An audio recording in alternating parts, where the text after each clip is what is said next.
Well, let me start by saying that the mayoral administration we're going to need in 2012 is going to be radically different from the one we have now, but also radically different from the first 8 years of mayoralty when I was mayor, because the circumstances are completely different.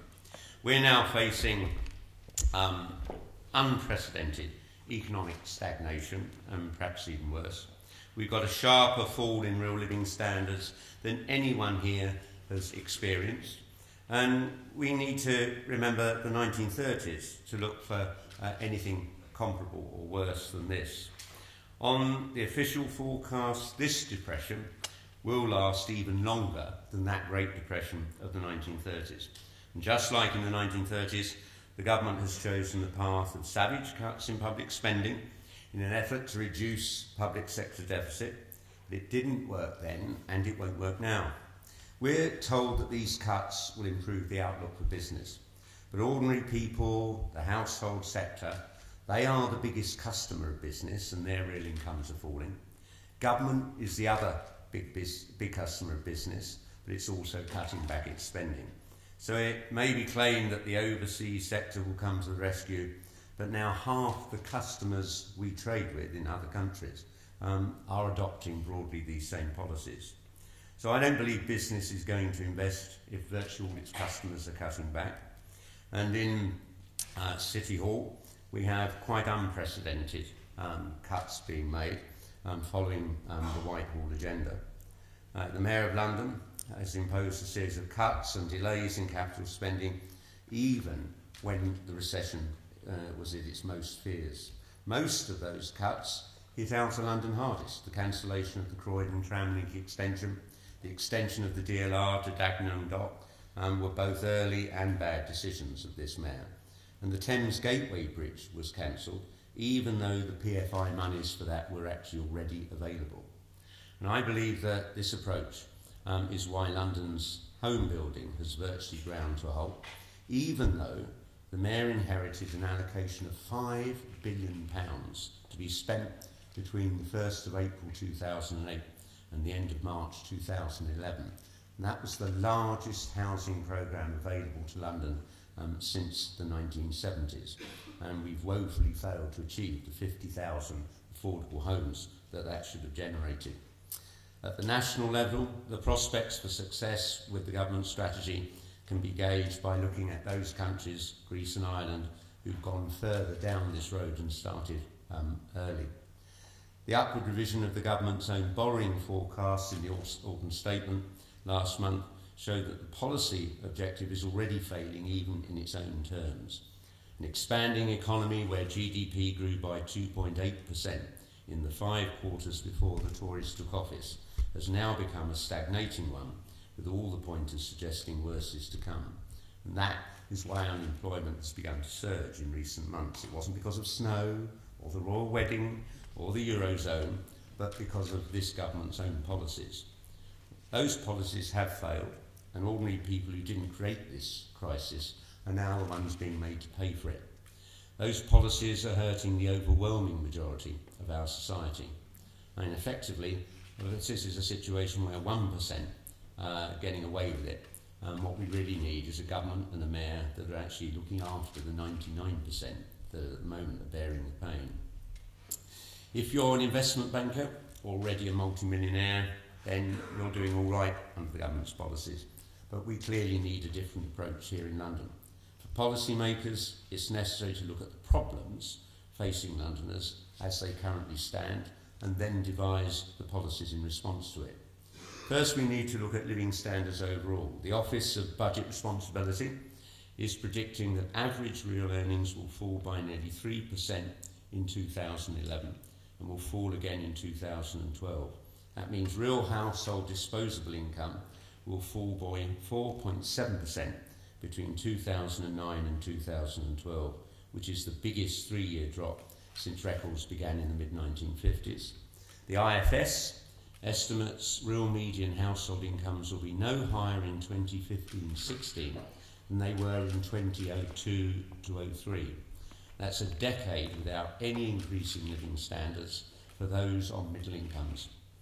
The IFS also estimate that between 2009-10 and 2012-13, real median household incomes will drop by 7.4%, an absolutely stunning figure, and that is matched only by the fall that was seen in the aftermath of the oil crisis in 1974 to 77. Public spending is being cut by almost double the amount it was cut during the squeeze in the 1970s and early 1980s, and forecast to fall by 2016 to below what it was in the first year of Tony Blair's government. If we look at housing, an entire generation of people in London are finding themselves excluded, both from owning their own home and accessing good quality social housing. Private rents have soared, and the quality of the housing is not improving. Last year, rental rates rose by 12% in London. So there is money, just more and more of it is going into the pocket of landlords. If we look at household energy bills, where people are really feeling the pinch, those bills are also rocketing. The number of households which have to choose either to eat or to heat is soaring. And I worry what will happen if we have another harsh winter. For small consumers, the cost of electricity has gone up by over 30% in the last 2 years. The small domestic consumer pays over 6 times the price of the large industrial consumer, nearly 13 pence per kilowatt per hour, compared to just over 2 pence. I know there are greater costs that are associated in delivering energy to millions of households, but 6 times the cost, I don't believe that is justified. And of course, energy company profits are at record levels. If we look at the situation on debt, because incomes aren't rising and price rises have been accelerating, more households are getting into debt. More than half of all UK households have some form of unsecured debt, averaging £2,800 per family. And these can be charged at exorbitant rates of interest, the worst, of course, being the so-called payday lenders. Boris Johnson's chosen sponsor for last year's New Year's Eve travel concession was one of those lenders, Wonga. And on their website, they say their APR was 4,214%. So Wonga's doing all right, ripping off the most vulnerable in our society. If we look at unemployment, 1 in 10 Londoners is out of work, higher than the national average. In actual fact, the exact figure is 9.7% and is expected to rise in coming months. And this is the highest level for a generation, and youth unemployment nationally has risen to over 1 million. The Chartered Institute of Personal Development reckons that the government's VAT hike alone will eliminate 250,000 jobs, and perhaps 40,000 of those lost jobs will be in London, and overwhelmingly they will be jobs done by women. Women are also bearing the brunt of the job losses concentrated in the public sector, and it's estimated that 74% of all the cuts in that sector are borne by women. One of the cruelest cuts, of course, is in childcare and the attack on Sure Start. Sure Start allowed tens of thousands of women to work. If they lose their childcare, they simply can't work, and cuts to working tax credits will drive working women back into the home. In this city, 4 out of 10 kids are in poverty.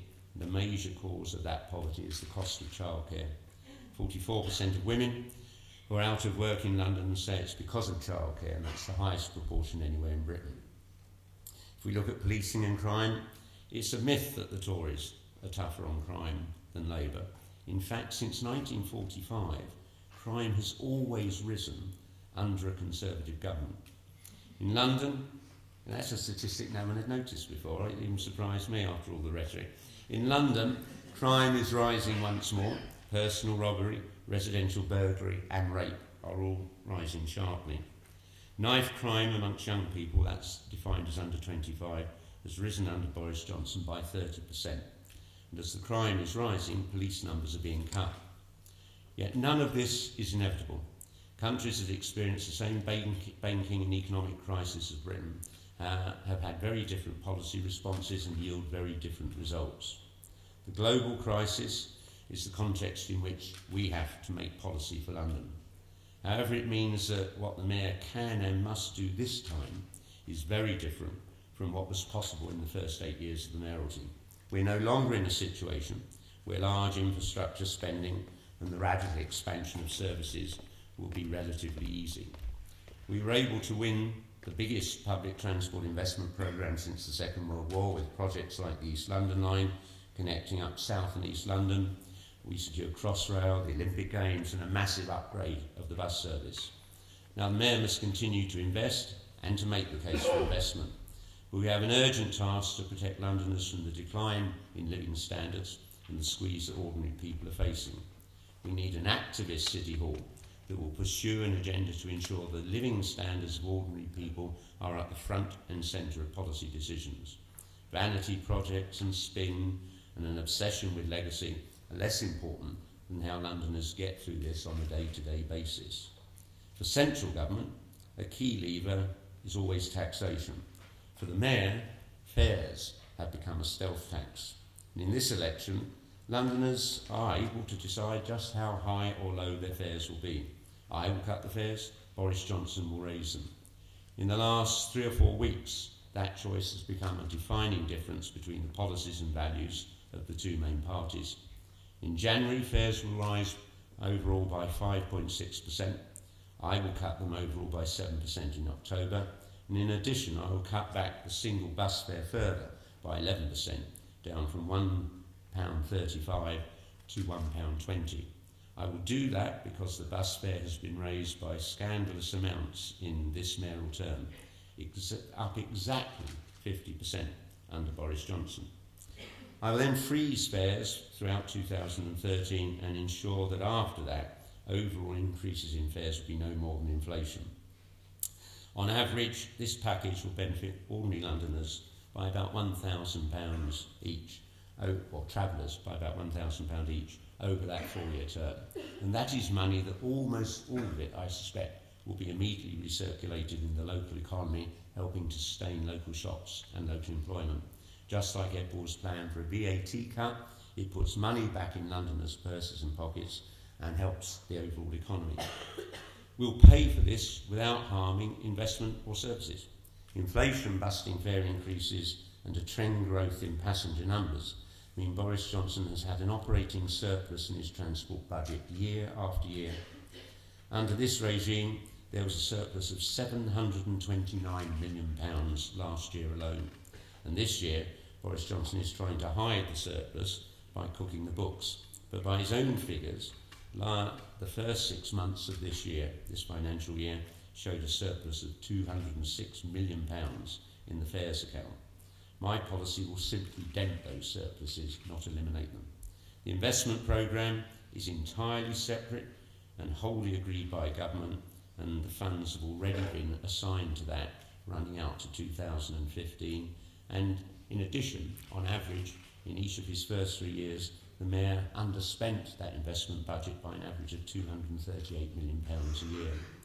So my approach generally is going to be to try and reduce the effects of the economic crisis and the government's policies on the living standards of ordinary Londoners. We will apply those Labour values to housing, an issue that has come up again and again as I spent time in London's boroughs in a series of Tell Ken events. The problem of housing supply is well established. The market has completely failed to provide the investment in new homes and especially in affordable homes. Housing activity was at an 83-year low in 2010, and the Mayor has presided over just 56 new homes being started, affordable homes, in the last quarterly data, according to the Homes and Communities Agency.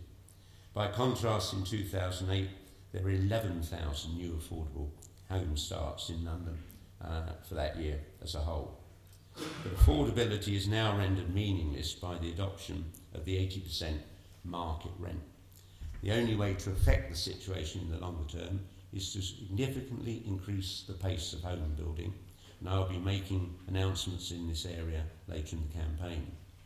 The problems faced by Londoners in the private rented sector are also shooting up the agenda.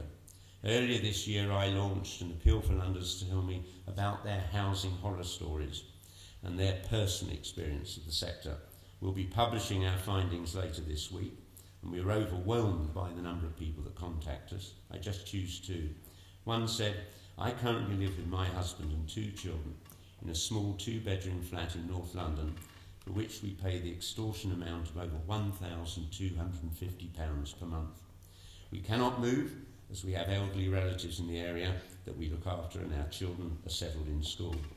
Another said, as previously a university lecturer, I've been forced to move back to my mother's and quit my job in the city simply due to the fact that the cost of renting a room in London is unaffordable unless I live in squalid conditions, constantly having to move. With stories like that, we clearly have a housing crisis right here in this city right now. And we're not only talking about the poorest or the most marginalised. There are thousands of Londoners, many aspirational and well qualified, who will never get into social rented accommodation, but most of them also cannot afford to buy. They're going to be in the private rented sector for a very long time, and yet there is no London-wide action to address their housing issues. That's why today I'm announcing that if I'm elected mayor, I will establish a campaign for a London living rent. This will be because too many Londoners pay more. This will be to say that Londoners should pay no more than 1/3 of their income in rent. That benchmark should be an indicator that drives us in our work to improve the living standards of London. In more than half boroughs in this city, Londoners are paying on average over 50% of their income in rent. We should be doing everything we can to get that number down. Many people in reasonably well-paid jobs are seeing their incomes absorbed into their housing costs. Learning from the success of the London Living Wage campaign, and their arguing and cajoling and intervening, collaborating, the Living Rent campaign will be a new way of making City Hall work for ordinary Londoners. Secondly, we must actually intervene into the private rented sector. What London needs is a London-wide, non-profit lettings agency. So I can announce today that I work with other stakeholders to establish one that can make a change in the private rented sector for the better. The new agency will put good tenants in touch with good landlords across the spectrum of private renting so that both can benefit from security of tenure and reduce the costs of letting. It will work with boroughs, landlords' representatives and tenants' representatives to develop a London-wide strategy for tackling road landlords and driving up standards.